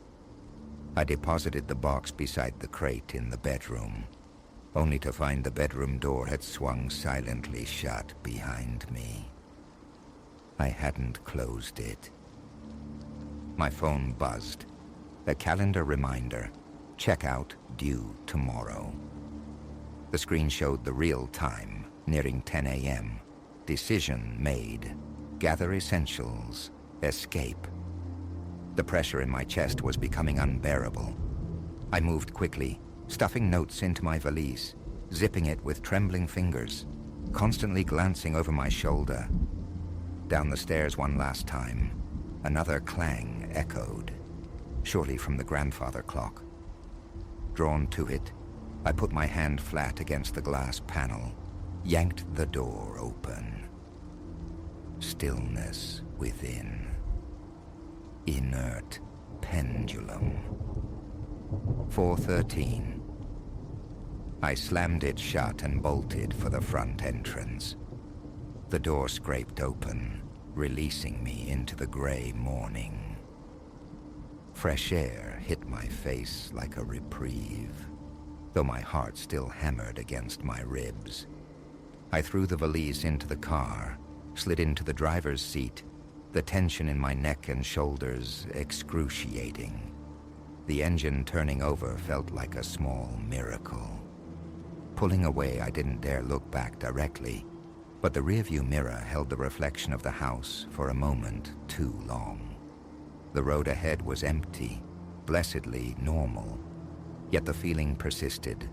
Unseen eyes watching, hands locked on an impossible hour.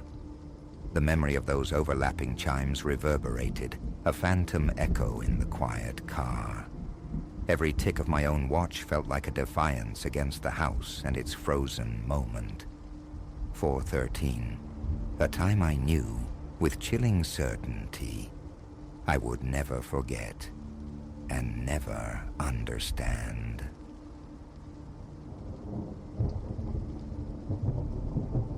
An olfactory assault, the caustic perfume of cremated rubber, stung the air as plumes of smoke vomited from beneath my car's hood.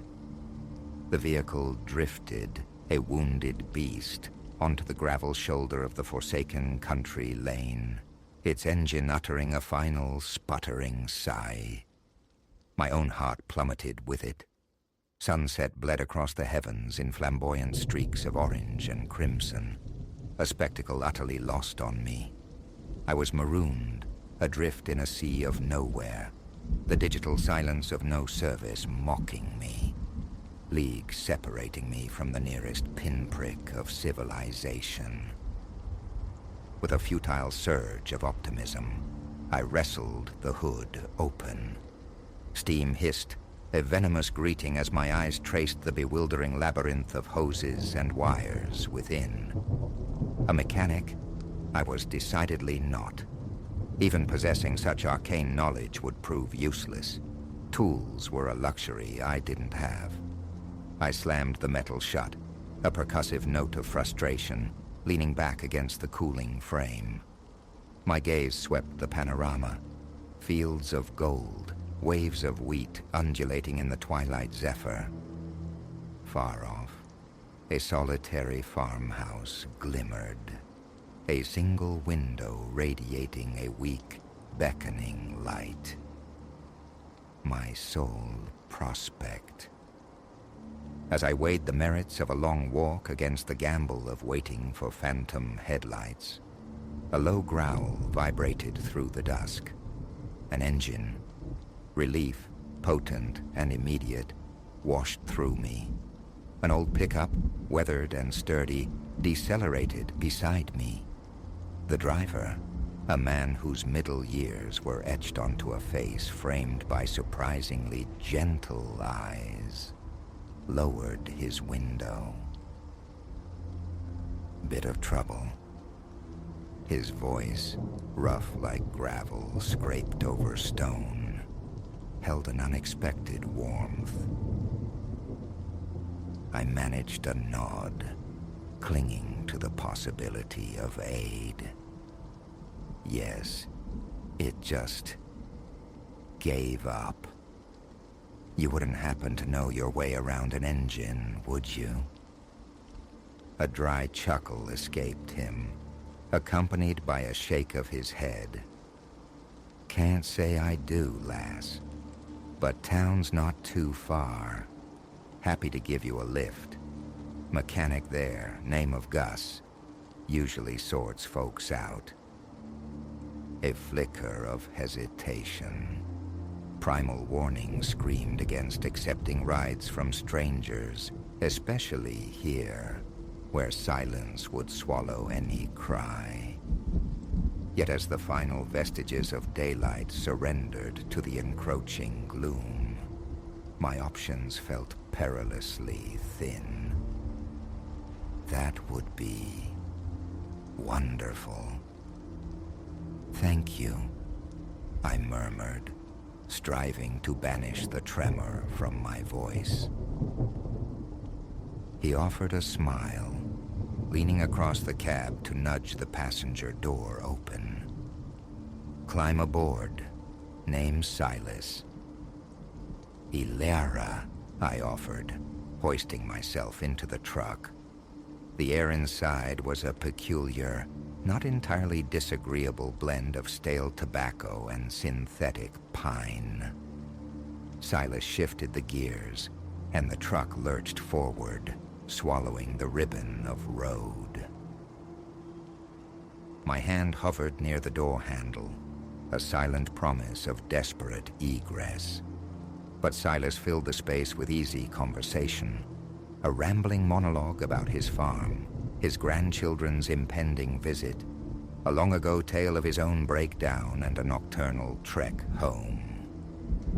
Slowly, the tension in my shoulders eased. I even found myself offering a brittle laugh at one of his homespun jokes. Yet, unease began to coil in my gut.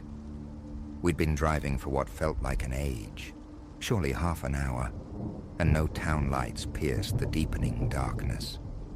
The open fields had dissolved. replaced by the dense, looming presence of forest. The road narrowed, twisting like a serpent. Silas, I ventured, the tremor now undeniable. Are we quite sure this is the route to town? He cast a sideways glance, his expression obscured by the dashboard's faint glow. Oh, aye. Just a wee shortcut, I know. Shaves off a bit of time. Alarm bells, loud and insistent, clangored in my mind. Echoes of true crime narratives, cautionary tales of women vanishing after accepting rides from seemingly benign strangers, flooded my thoughts. Actually, I began, my throat constricting. I think perhaps I'd rather wait with my car. I can call for a proper tow. Silas's grip visibly tightened on the steering wheel, his knuckles blanching. Now, he crooned, the earlier warmth evaporating from his tone. No need to fret yourself. We're nearly there. My heart hammered against my ribs, a frantic drum beat fueled by adrenaline. My fingers scrabbled for the handle, poised to leap. Speed be damned. In that instant, Silas stomped on the brakes. The truck fishtailed, screeching to a halt, flinging me forward against the seatbelt's sharp restraint. Before I could draw breath, he lunged across, the lock clicking with chilling finality. Sorry about this, he stated, his voice unnervingly level. But I can't rightly let you go. Not just yet. Panic surged, hot and suffocating. I clawed at the door, desperate for the unlock button, but Silas seized my wrists, his grip like forged iron. Don't fight, he growled, the sound low and menacing. You'll just make it harder on yourself. A scream tore from my throat, swallowed instantly by the vast, indifferent wilderness. We were utterly alone, enveloped by the dark, silent woods.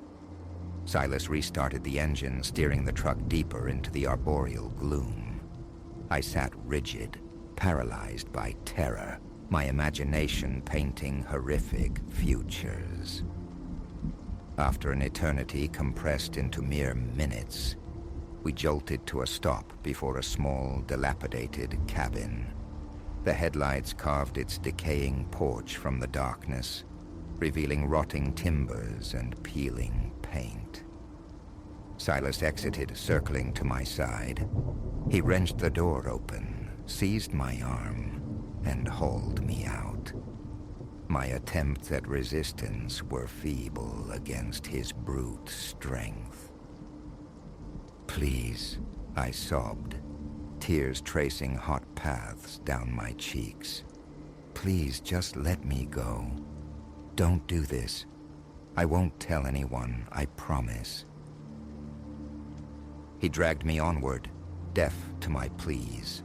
As the cabin loomed closer, a sound reached me that froze the marrow in my bones. Voices, murmuring from within. More than one. He wasn't alone. Silas kicked the door open, shoving me inside. I stumbled, collapsing onto the dusty floorboards. Lifting my head, my gaze swept the room, widening first in shock, then dawning, bewildered horror. The cabin teemed with people, men, women, a scattering of children, huddled together, their faces masks of the same terror that gripped me. And presiding over them, standing near the center, was a man whose face I knew instantly from countless news bulletins. the charismatic figurehead of a doomsday sect, vanished months prior. "Welcome," the leader purred, his voice soft, yet laced with menace. "We have been expecting you." Silas moved to stand beside him, a loyal acolyte. "Brought another, like you asked." My eyes darted around the room, my mind struggling to assemble the horrifying puzzle. These people weren't Silas's confederates. They were his harvest, captives just like me. The leader began to speak, weaving a tapestry of apocalyptic prophecy, proclaiming us the chosen few destined for survival. His words washed over me, unheard. My focus narrowed, scanning frantically for an escape. And then I saw it, a small window near the cabin's rear wall, partially obscured by stacked crates. It seemed just large enough. While the leader spun his lunatic gospel and Silas stood rapt, I began to inch sideways, a slow, agonizing crawl towards potential freedom.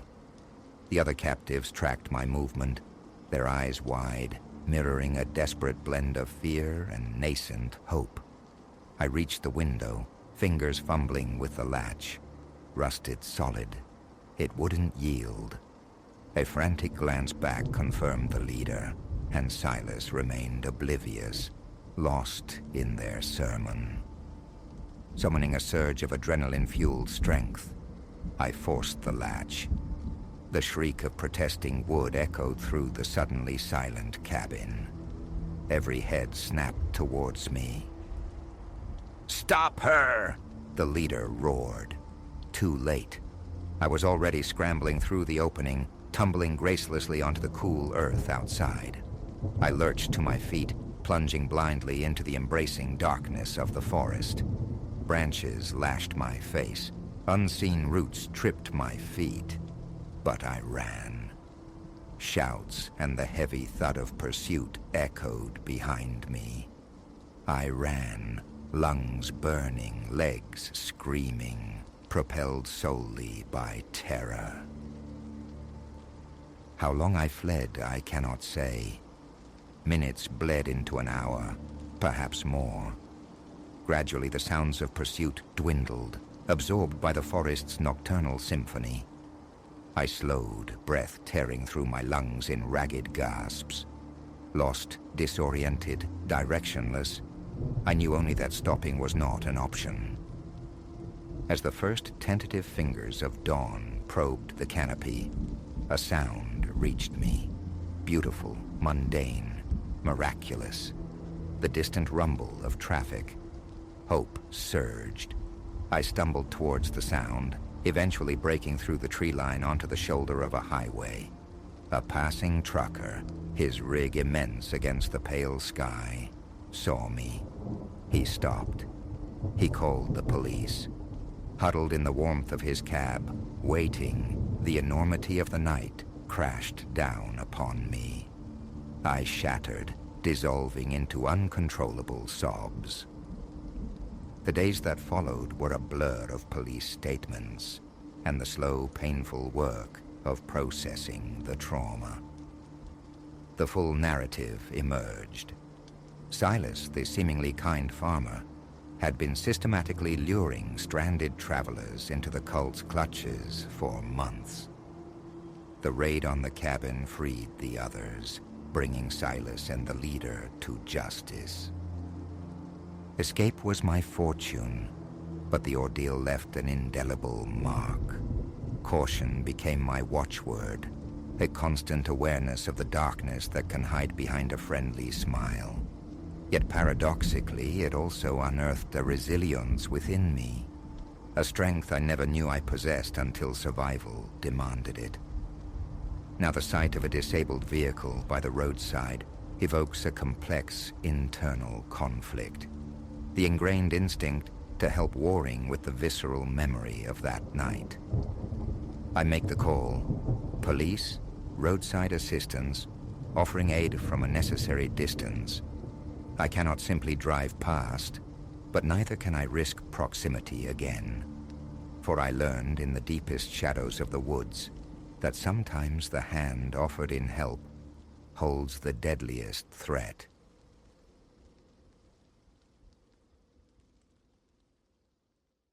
Thursday yielded to dusk as Ilara's tires crunched the gravel path leading home.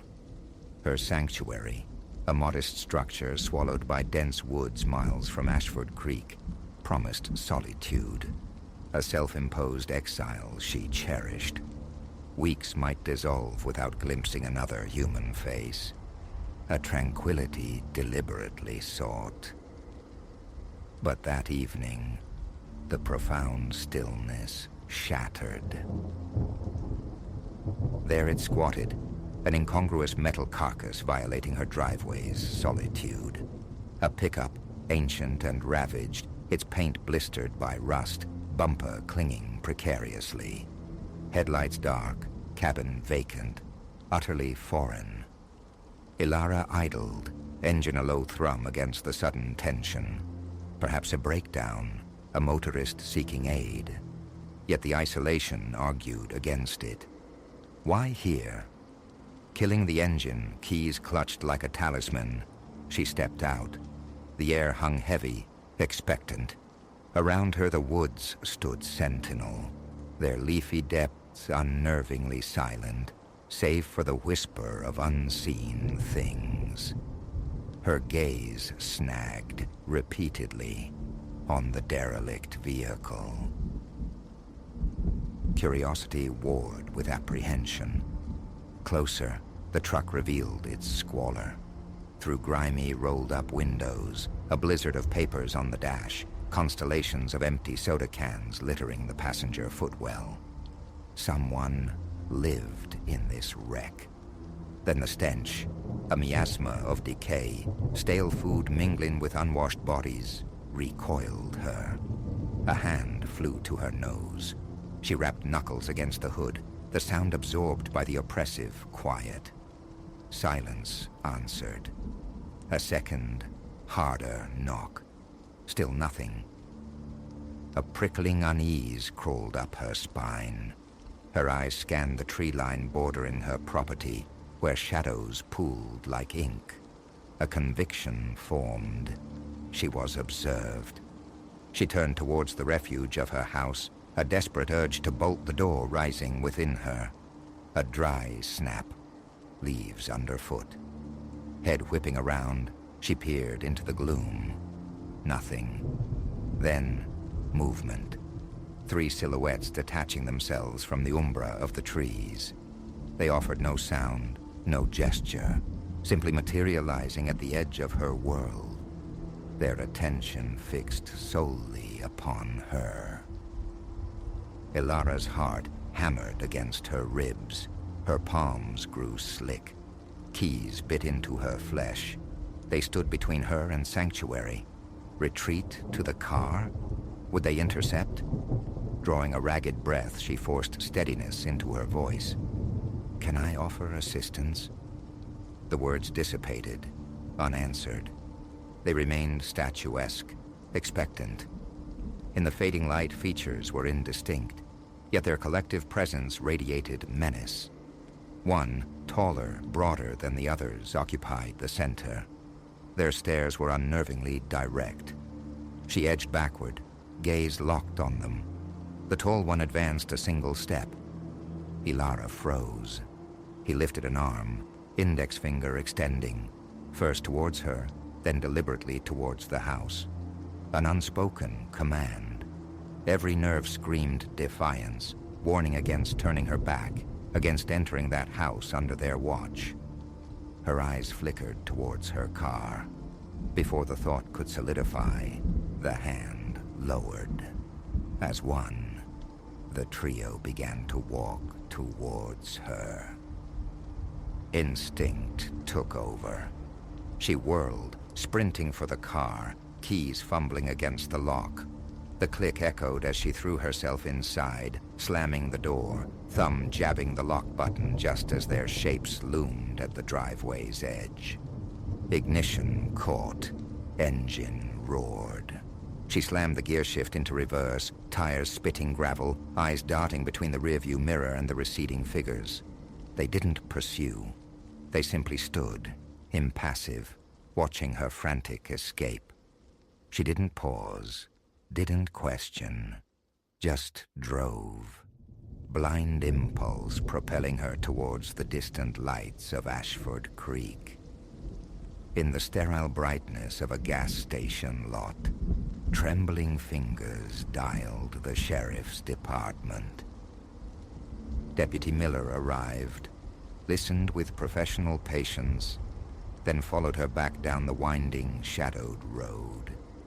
The driveway was empty. The truck, the figures, vanished as if they'd been a hallucination. No tire impressions beyond her own. No disturbed earth. The deputy's gaze held a flicker of disbelief, though his words were procedural. "Call us if anything else happens." He left her standing alone in the resurrected quiet.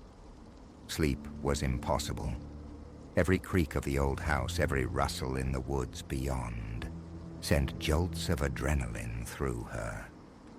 Darkness pressed against the windows, thick with imagined watchers. Had it been a bizarre, isolated incident? The following night dispelled that hope. Past midnight, a soft, rhythmic tap, tap, tap sounded against her bedroom window. Heart leaping into her throat, Ilara sat bolt upright, straining to hear over its frantic beat. Again, the deliberate tapping. Phone clutched in a shaking hand, she whispered her terror to the 911 operator, whose calm instructions barely registered. Keeping low, lights extinguished, she crept towards the window, peering through a sliver of curtain. Darkness yielded slowly, revealing him, the tall one, standing mere inches from the glass, his face a pale mask in the gloom, staring directly in. She collapsed backward, scrambling away, breath catching in her throat.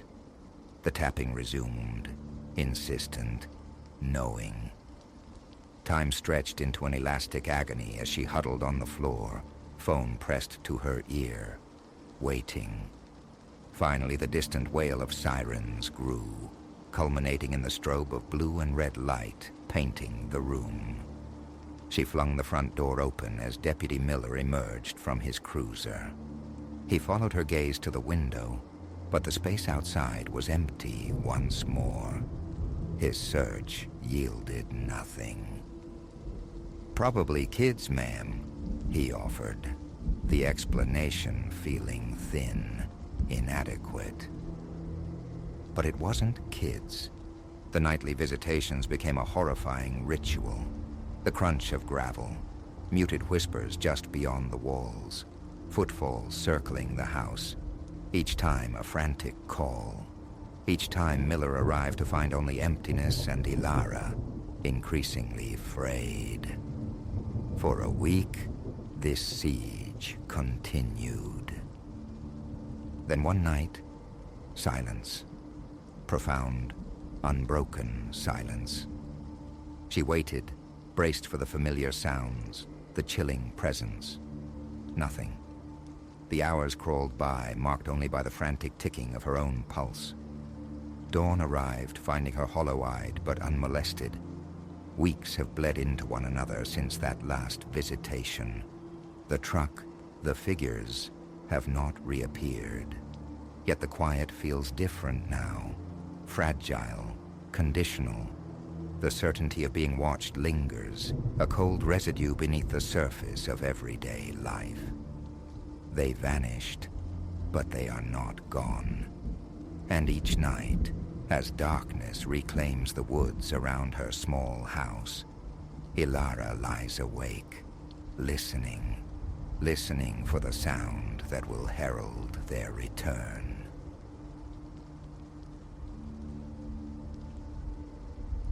Elias surveyed his handiwork from the bedroom threshold, a quiet satisfaction settling over him. The pale oyster hue he'd chosen promised serenity, a luminous counterpoint to the cramped space. Each stroke laid down the night before had been deliberate, smooth. He'd left it to cure, anticipating the morning reveal. But dawn delivered a shock. There near the room's far corner, a constellation of minute crimson flecks marred the pristine surface. Like scattered poppy seeds, they clustered pinprick-sized violations against the calm oyster. Leaning closer, Elias observed their strangeness, flat, textureless, as if bled into the paint, not resting upon it. A tentative fingertip met the wall, cool, dry, unyielding. No smear, no dampness. Confusion pricked at him, but not yet fear. A flaw in the pigment, perhaps. An issue with the undercoat reacting, easily remedied after his shift. A shrug dismissed it. The day job called. Evening found Elias returning, small brush and leftover oyster paint in hand. He flicked the overhead switch, bracing for the familiar specks. What greeted him instead sent a ripple of disquiet through his chest. The dots hadn't just multiplied, they had migrated, stretching into fine, capillary-like lines that snaked inches across the wall in haphazard vectors. An unwelcome strangeness. His immediate thought, contamination. He wrestled the paint can outside, holding it beneath the stark glare of the porch light, plunging a stir stick into the viscous liquid. He swirled, searched. Nothing. No errant streaks of crimson marred the pale uniformity. A knot of unease tightened, though he reasoned it away as some peculiar chemistry between wall and coating. Back inside, under the focused beam of a task lamp, he meticulously painted over the offending corner, layering the oyster thick, obscuring the creeping red. He retreated to the living room's flickering television glow, letting the paint cure, though the primer question lingered at the edge of his thoughts. Hours later, a cautious palm confirmed the paint was dry. Elias flipped the main light. The wall was immaculate. Relief washed over him, brief but welcome. He cleaned his brush, tidied up, and sought sleep. But sleep fractured near 2 a.m., thirst driving him toward the kitchen. Passing the bedroom, a sliver of aberrant light bled from beneath the door. A faint, pulsing red. He nudged the door inward. Where he had painted, a bizarre crimson luminescence throbbed softly on the wall. Not bright enough to illuminate, yet starkly visible in the Stygian gloom. He stepped across the threshold. The lines were back, resurrected, thin tendrils branching in chaotic networks, seeming to writhe subtly with the play of unseen shadows. He stood transfixed for heartbeats, breath held captive. Then his hand found the switch. Harsh electric light flooded the room, instantly quenching the glow. But the lines remained, stark and defiant, somehow more vivid, as though they'd forced their way through the fresh oyster coat. Elias's stomach clenched, his pulse hammered against his ribs. A frantic scan revealed no source, no leak, no fissure. Another touch. The wall remained cool, solid. The lines were inert, indelible.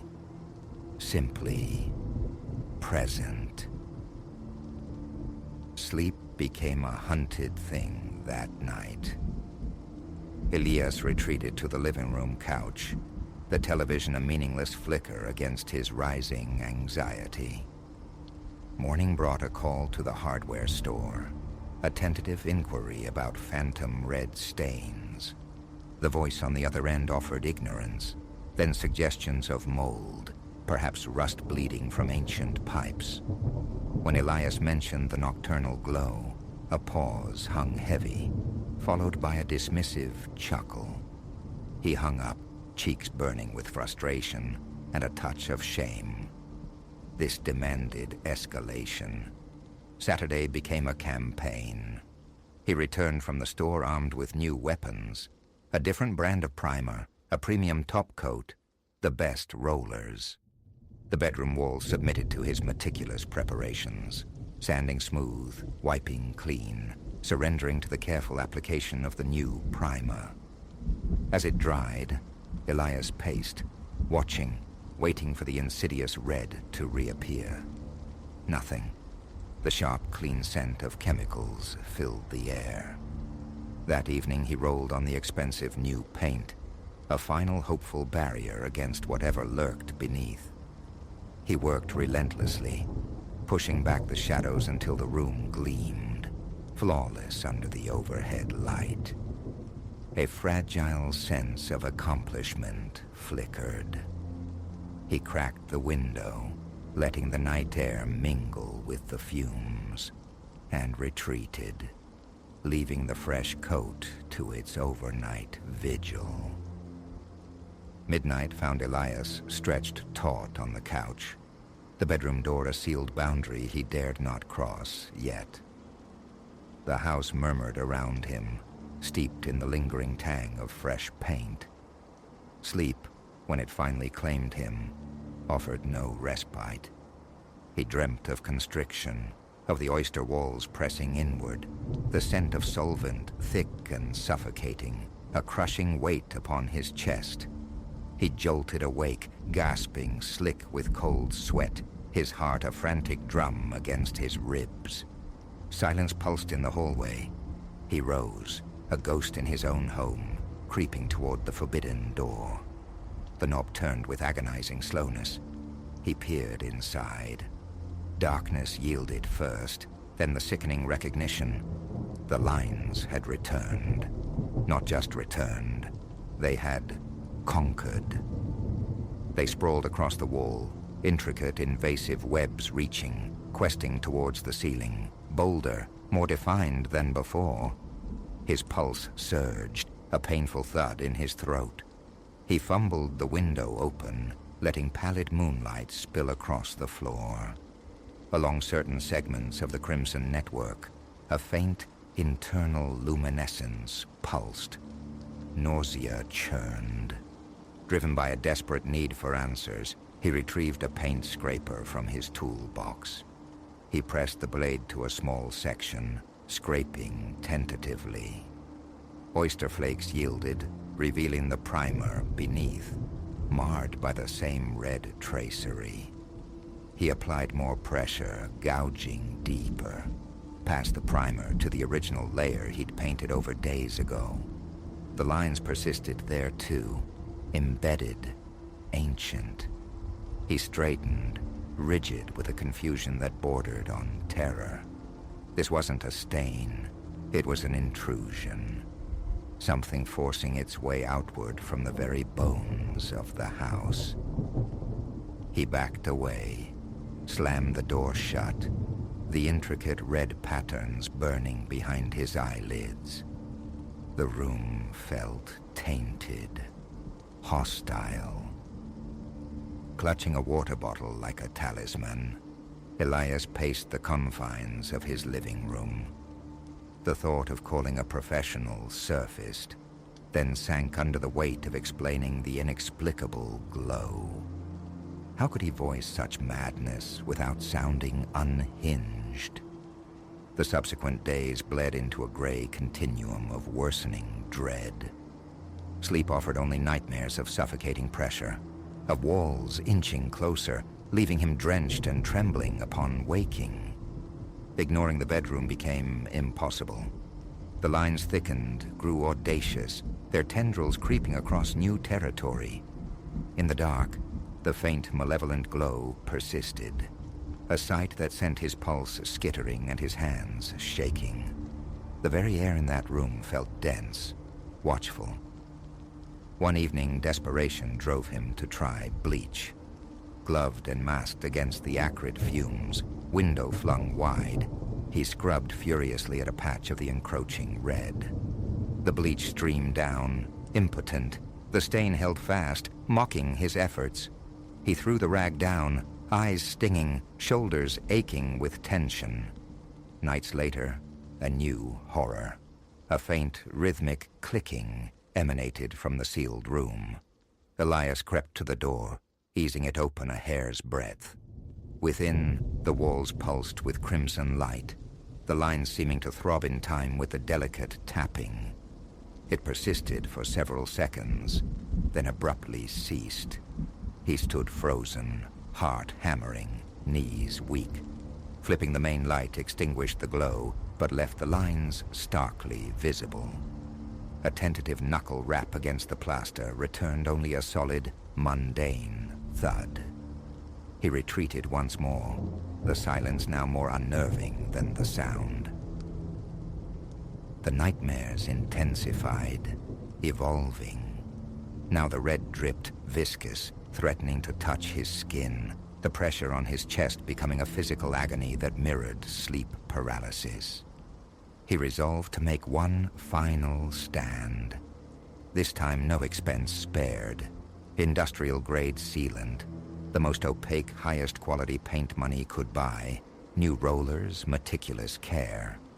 Another Saturday sacrificed to the beleaguered walls. He sealed, he painted, he even coated the trim, layering defenses against the unknown. For hours, under the watchful eye of the afternoon sun streaming through the open window, the walls remained blessedly blank. A fragile tendril of hope unfurled within him. As midnight approached, he armed himself with a heavy flashlight for a final inspection before daring to reclaim the room. The house held its breath. He pushed the door inward, sweeping the beam across the pristine surfaces. Nothing, until the light snagged on them. The lines, resurrected again, blazing through the sealant, through the premium paint, vivid, chaotic arteries spreading across the plaster. Elias's breath hitched, his chest constricted. He slammed the overhead light switch. The lines remained, starker, bolder, seemingly thriving on his efforts. Raw panic seized him, rooting his feet to the floor. His gaze locked onto the crimson web, convinced it subtly shifted before his eyes. A morbid compulsion drove him forward.